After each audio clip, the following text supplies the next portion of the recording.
Hello everyone, I am Jyoti Boom, and in this video we are going to see a topic, role of engineering geology in tunneling. The tunnels are underground passages or routes or passages through hills or mountains used for different purposes. They are made by excavation of rocks below the surface or through the hills or mountains. So, like dams, bridges, and reservoirs, tunnels also are very important civil engineering projects, but with some differences. For example, unlike other civil engineering constructions which lie on the surface, generally, tunnels lie underground, that is, within the rocks. For this reason, the need for their safety and stability is much more important. The second difference is with reference to the scope for the selection of the site. In other major civil engineering structures, such as dams, the final selection of the best possible site is made after carefully considering the relative advantages and disadvantages present among different tentatively selected sites. But in the case of tunnels, their locations are dependent on other factors such as the nature of bus routes, the course of railway tracks, the location of a dam, location of a powerhouse, location of townships, and so on. Since these locations are fixed, the places where tunnels are needed in such contexts also get automatically fixed, and therefore there is little scope for selection of site in case of tunnels.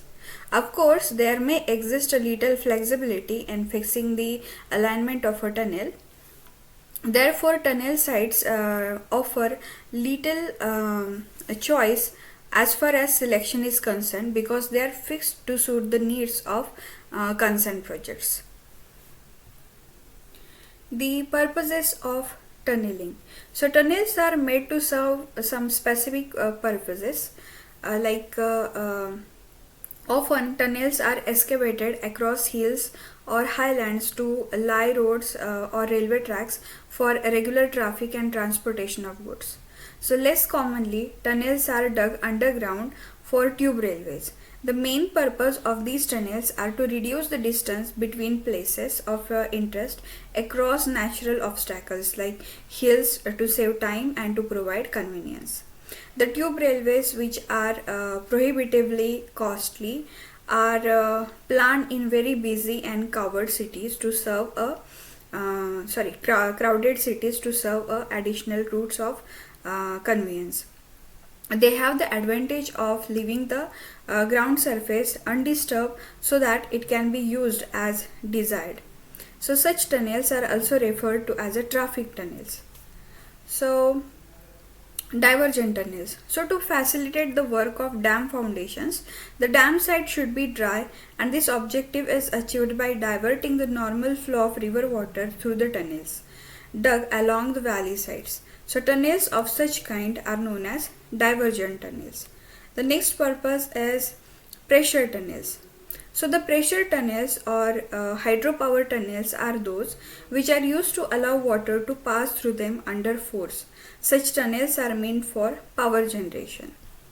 Discharge tunnels. So discharge tunnels are those which are meant for conveying water from one point to another, say across a hill under gravity force. The next purpose is public utility tunnels. So these tunnels are those which are used for supplying drinking water or for line cables or for providing oil supplies or for sewage disposal. So in certain mines, particularly in coal mines, tunnels are made to extract coal from coal seams. So among these different types of tunnels, the traffic tunnels are most common. At present, by virtue of the extraordinary strides made in the field of technology, it has become possible to dig tunnels even under a sea floor for traffic purposes. For instance, the undersea tunnels between France and England and between some islands of Japan provide ample evidence. Further, nowadays, the conventional processes of tunneling by digging and blasting are giving way to more convenient process of drilling. So now we will see the effects of tunneling on the ground. So the tunneling process deteriorates the physical condition of the ground. This happens because due to heavy and repeated blasting during excavation, the rocks get shattered to a great extent and develop numerous cracks and fractures. So this reduces the cohesiveness and compactness of rocks. So in other words, the rocks become loose and more fractured and porous. This naturally adversely affects the competence of the rock concerned. So before tunneling, the underground rocks which were under pressure due to overburden or which were in association with some geological structures like folding would have been in a state of equilibrium in terms of the prevailing stress and strain of the region. So when an empty tunnel is created through such rocks, that equilibrium gets disturbed due to pressure release, and as a consequence the rocks of the roof may collapse, the sides may buckle, and the floor may undergo warping. So the frequent rock burst may also occur. The popping refers to the phenomena of fall of rocks of this kind which takes place in brittle and hard rocks like granite, devoid devoid of bedding or foliation. Thus, during tunneling, the ground is thoroughly affected adversely. Further, as a consequence of underground tunneling, the overlying rocks are deprived of support from the bottom, which means they are rendered unstable. So, such unstable conditions become still more precarious if the tunneled beds are incompetent or loose or unconsolidated or saturated with groundwater. The unstable condition may also result when the beds involved are many heterogeneous and inclined along the tunnel. It is more so if the beds are alternatingly hard and soft. The fault zones and shear zones are naturally potentially weak, and tunneling through them further deteriorates them and cause stability problems. The stability of a ground may be disturbed when the tunnel ground has unfavorable groundwater conditions. So in addition to these factors, as at greater depths, high temperatures will be prevailing, making conditions for tunneling difficult. Sometimes poisonous gases may also be encountered during the excavation of tunnels. So these are the various effects of tunneling on the ground. Lining of tunnels.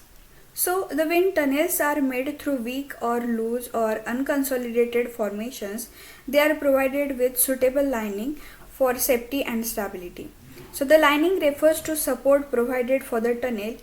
Lining may be in the form of steel structures or concrete. The main purposes of lining are to resist the pressure from the surroundings, that is from the roof or the sides or the floor, and to protect the shape of the tunnel. The lining takes care of weaknesses of the ground. It also helps in checking the leakage of groundwater into the tunnel. Therefore, we can say the lining is very effective technical remedial measure to overcome the various drawbacks resulting from underground tunneling, either geological or non-geological. The thickness of concrete lining depends on the extent of protection required and the degree of weakness of the ground. It also depends on the overbreak phenomena that we are going to see later on. So the lining provides a regular shape to the tunnel as the excessively excavated portions are filled by rich concrete. The lining, being a very expensive treatment, needs to be provided only at such places where rocks are not capable of supporting themselves. That is where the rocks are weak and likely to collapse. The lining is also provided in such places where the seepage of water into the tunnel occurs and creates problems. In the case of very weak rocks with unfavorable geological structures, lining may be necessary throughout the length of a tunnel. The zones of faulting or shearing also need suitable lining to impart strength to them. The very strong and complete lining is required in hydropower tunnels which carry water under great pressure, and even minor leakages can prove hazardous and hence are not permissible. Of course, in competent rocks which are self-supporting and which are used for other purposes, lining is not necessary. So now we will discuss about the geological considerations for successful tunneling. So as already we have discussed that the safety, success and economy of tunneling depends heavily on the various geological conditions prevailing at the site. So as usual, the important geological factors which interfere with this civil engineering project are also lithological, structural and groundwater conditions. So these factors are these different aspects we will see in detail. So those aspects are importance of rock types, importance of geological structures and importance of groundwater conditions. So we will see those aspects one by one in detail. So first we will see the first aspect as importance of rock types. So since tunnels pass through underground rock masses, obviously the nature of rock types which are encountered along the tunnel alignment is very important for the safety and stability of the tunnel. So in brief, the competent rocks will lead to safe but slow tunneling, and the incompetent rocks, though amenable for easy tunneling, will be unstable and hence require lining. So of course, if the tunnel extends for considerably long distances, the kind of rocks en route may vary from place to place, that is competent at some places and incompetent at some other places. So based on the general characteristics of different kind of commonly occurring rocks, their bearing on tunnels may be summarized in different according to different types of rocks. So we will see those one by one. So the suitability of igneous rocks at the tunnel site, that we will see. So the massive igneous rocks, that is the plutonic or hyperbasal varieties, are very competent but difficult to work. They do not need any lining or any special maintenance. This is so because they are very strong, tough, hard, rigid, durable, impervious, and after tunneling they do not succumb to collapse, floor bumps, side bulges or to any other deformations. The volcanic rocks also, in spite of their vesicular or amygdaloidal character, are competent and suitable for tunneling. So when sedimentary rocks are present at the tunnel site, so in general sedimentary rocks are less competent than igneous rocks. So among the different sedimentary rocks, we need to consider some factors. So the first one is thick bedded, well cemented and siliceous sandstones are more competent and better suited for tunneling. They will be strong, easily workable and moreover do not require any lining. The shells, by virtue of their inherent weakness and lamination, may get badly shattered during blasting, but being soft, they can be easily excavated and hence tunneling progresses faster through shell formations. The proper lining is necessary for tunnels built in shells. Then next is among limestones, dolomite limestone are harder and more durable. They are better than other varieties. On other hand, calcareous limestones or porous limestones are naturally weaker and softer. So depending on whether the limestones are harder or softer and massive or cavernous, tunnels through them may or may not require lining. But in general, limestones are incompetent by virtue of their tendency to corrode and hence are unsuitable for tunneling. The conglomerates need not be considered seriously because of the limited frequency and extent of their occurrence. Nevertheless, they are undesirable rocks. So in majority of the cases, sedimentary rocks being relatively softer facilitate fast progress of work by the virtue of their weakness require suitable lining. And when the metamorphic rocks are present at the tunnel site, so among the different metamorphic rocks, The gneisses are nearly similar to granites in terms of their competence, durability, and workability. Hence, they are capable of withstanding the tunneling process without requiring any lining. The gneiss structure may be advantageous in the excavation process. Schist, phyllites, etc., which are highly foliated and generally soft, are easily workable but necessarily require good lining. The quartzites are very hard and hence very difficult to work. They are more brittle too. They are competent and need no lining. The marbles are reasonably competent by virtue of their high compactness and granular structure. Their mineral content, that is calcite, is soft and bears excellent cleavage and hence may not cause any difficulty in tunneling work, but their susceptibility to corrosion and softness necessitates a lining. Slates are rather soft and possess slaty cleavage, hence they are weak and require lining. So these are the different precautions to be taken if the different types of rocks occur at different places while in the process of tunneling. The next factor we need to consider is the importance of geological structures. The bearing of structures in tunnels is very important for different reasons. First is they modified the competency and suitability of rocks for tunneling, and second one is they may create or prevent groundwater problems, which are of critical importance in tunneling. The joints, faults, folds and tilted characters are the most common structural features associated with the rocks. So we will see the effects of those different geological structures at the dam site. So first we will discuss about the effect of joints at the tunnel site. The most of the rocks in nature possess irregular cracks and regular joints, which are planes of complete separation in rock masses and clearly represent weaknesses in them. So these will be more qualitatively and quantitatively nearer the surface, but generally disappear with depth. So closely spaced joints in all kinds of rocks are harmful.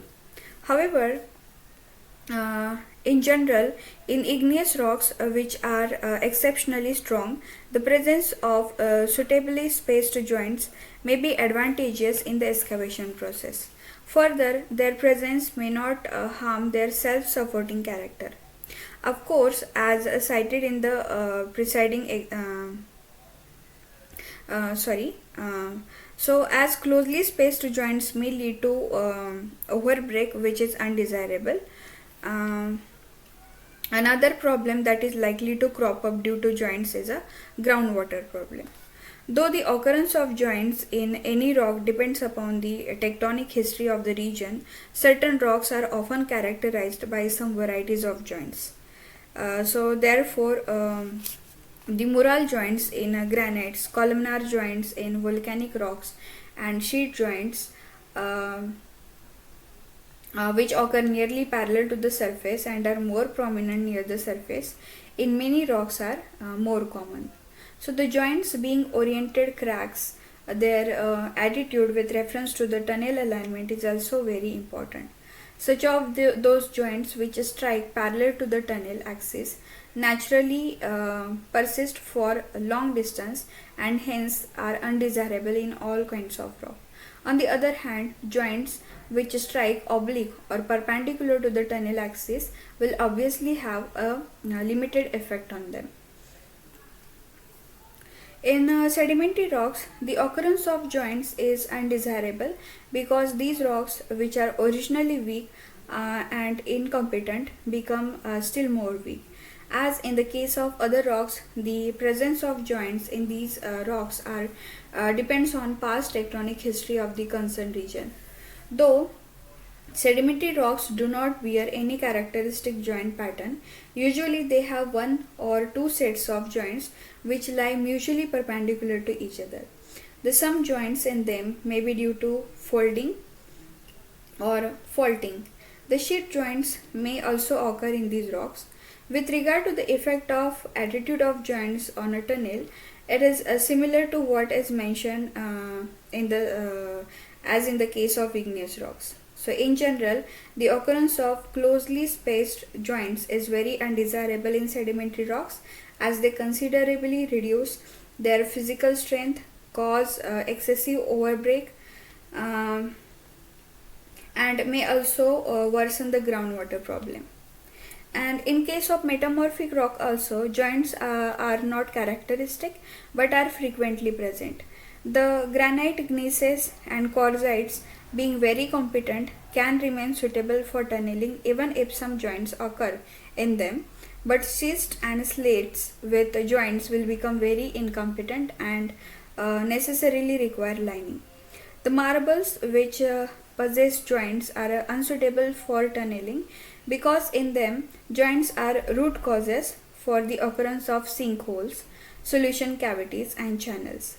The attitude wise, the effect of joint is similar in all rocks including metamorphic rock. Further, as common with other types of rock, the sheet joints occur in this group of rocks also. So now we will see the effect of faults in the at the tunnel site. So as in other civil engineering projects, in tunnels also, faults are harmful and undesirable because they create a variety of problems, such as the active fault zones are places where there is a scope for further recurrence of faulting, which will be accompanied by a physical displacement of litho units. Hence, such faults lead to dislocation and discontinuity in the tunnel alignment. Therefore, irrespective of the attitude of the fault with the tunnel course, the occurrence of any active fault in tunnels is very undesirable. The fault zones, even if inactive, are places of intense fracturing, which means that they are zones of great physical weakness. Therefore, if they occur along the course of a tunnel, it becomes necessary to provide lining. Such a remedial measure of lining with concrete also becomes necessary because fault zones, being highly porous, permeable, and decomposed, are the potential zones to create groundwater problems. Now we will see the effect of folds at the tunnel site. So the folds represent the deformation of rocks under the influence of tectonic forces. Therefore, the folded rocks will be under considerable strain. When excavations for tunnels are made in folded rocks, such rocks get the opportunity to release this strain, that is stored energy. Such a release may occur in the form of rock burst or rock falls or bulging of the sides of the floor or the roof. Thus, complications of such kind are likely to occur when tunneling is made in folded regions. So in folded regions, the tunnel alignment may be parallel or perpendicular or oblique to the axis of folds. Further, the tunnel may run along the crust or trough of or the limbs. So here these two diagrams represents the tunnel are parallel to the axis of folds, and here these two diagrams shows the tunnels are perpendicular to the axis of folds. And the next one is effect of undisturbed or tilted strata at the tunnel site. So now here we need to consider the two different cases, that is horizontal beds and inclined beds. So if we consider the horizontal beds, so in cases of horizontal or gently inclined beds, conditions will be favorable for tunneling, but it is desirable that the bed concerned be thick so that the tunnel passes through the same formation. This is preferable because thicker formations are more competent and hence tunnels through them will be safe and stable. Further, where a single formation is encountered, it shall provide uniform physical conditions, which means many operational advantages including minimum overbreak. By virtue of a horizontal character, groundwater problems may not occur. The situation would be ideal if a thick, weaker formation occurs sandwiched between hard and impermeable formations like compact and well cemented siliceous stones or quartzites, etc. So this is so because the middle soft formation helps in fast progress of the work, um, and the hard overlying formation provides a good base, while the overlying formation provides a stable roof and protects from any groundwater problems. If we see the second case, that is inclined beds, so the foregoing advantage also occur when the tunnels are made parallel to the strike of massive thick inclined beds, or when inclined tunnels are made following the direction of the slope, that is parallel to the deep. In the latter case, an inclined tunnel driven along a deep, that is true or apparent deep, of beds must run through the same bed or beds all along its course. The stability of the tunnel in all these cases depends on the nature of the bed which forms the roof. It is relevant to say in this context that the deep and strike galleries, that is the cases of tunnels just cited in coal mines, are driven in this way, that is along the true deep and strike respectively of the coal seams. These tunnels therefore always run along the coal seams and have nearly similar conditions all along their length.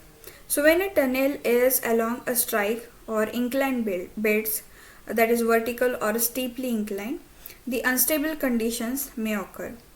For instance, if an entire bed is removed, there always will be a danger of the upper unsupported portions of the bed collapsing into the working. Such roof falls were frequent in the tunnels of the northwest frontier railway. However, when the tunnel is horizontal and runs parallel to the deep direction, then numerous beds will appear along the course. This is undesirable because in such a cases the tunneling conditions differ from place to place, and this may lead to problems like stability and overbreak. The importance of groundwater conditions. So among the different problems that may occur in tunnels, the groundwater problem is the most serious one, because under adverse conditions large quantities of groundwater may gush out and inundate the tunnel. The single most important factor which decides whether the severe groundwater problem is likely to occur in a tunnel or not is the relative position of water table. For example, if the regional water table lies below the level of a tunnel, that is when the tunnel is present at the zone of aeration, no severe groundwater problem can be anticipated, because only Vadose water may trickle from the roof and it shall percolate out through the floor of the tunnel. But if the tunnel lies below the position of water table, that is when the tunnel lies in the zone of saturation, then the groundwater problem is possible. So under such situation, there are numerous factors which contribute to the seriousness of the problem directly or indirectly. The lithology and structure present at the tunnel site shall have a direct influence, while the topography, possible recharging sources of surface water bodies like river, tanks, lakes and reservoirs in the vicinity, hydrostatic pressure, climate, nature of rainfall, etc. contribute indirectly to the problems. So the next point in this video we are going to discuss is the overbreak. That this term we have seen throughout this video. Now we will see what is overbreak. So the excavations through hard rocks necessarily involves the removal of some of the rocks outside the proposed perimeter of the tunnel. The quantity of rock broken and removed in excess of what is required by the perimeter of the proposed tunnel is known as the overbreak. The geological factors which govern the amount of overbreak are the nature of rocks, the orientation and spacing of joints or weak zones in them, and in the case of sedimentary rocks, the orientation of bedding planes and thickness of beds with respect to the alignment of the tunnel. The massive and soft rocks of homogeneous nature cause less overbreak than harder rocks with well developed joints or weak zones. In sedimentary rocks, thin formations and those with alternating hard and soft strata produce more overbreak. This is so because during excavation, softer rocks yield more readily than the harder ones. In metamorphic rocks, foliated and soft formations like slates and schist produce more overbreak if the tunnel lies parallel to them, and less overbreak if they are mutually across. Therefore, in the tunnel in Scotland, overbreak in mica schist was 40% along the foliation and only 16% across them.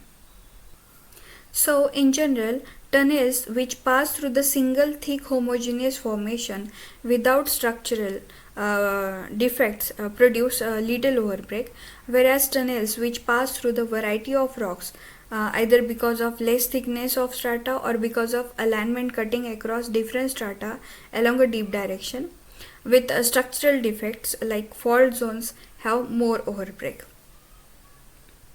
So, the factor of overbreak is important because it adds to the cost of tunneling, particularly if lining is required. Hence, it is desirable that overbreak should be as minimum as possible. So, in this video, we have seen the introduction about the tunneling, the purposes of tunneling, the effects of tunneling on the ground, the lining of tunnels, then the geological considerations for successful tunneling, and that we have discussed about the importance of rock types, then importance of different geological structures like joints, faults, folds, horizontal beds, inclined beds, etc., the importance of groundwater condition, and the role of overbreak in the tunneling.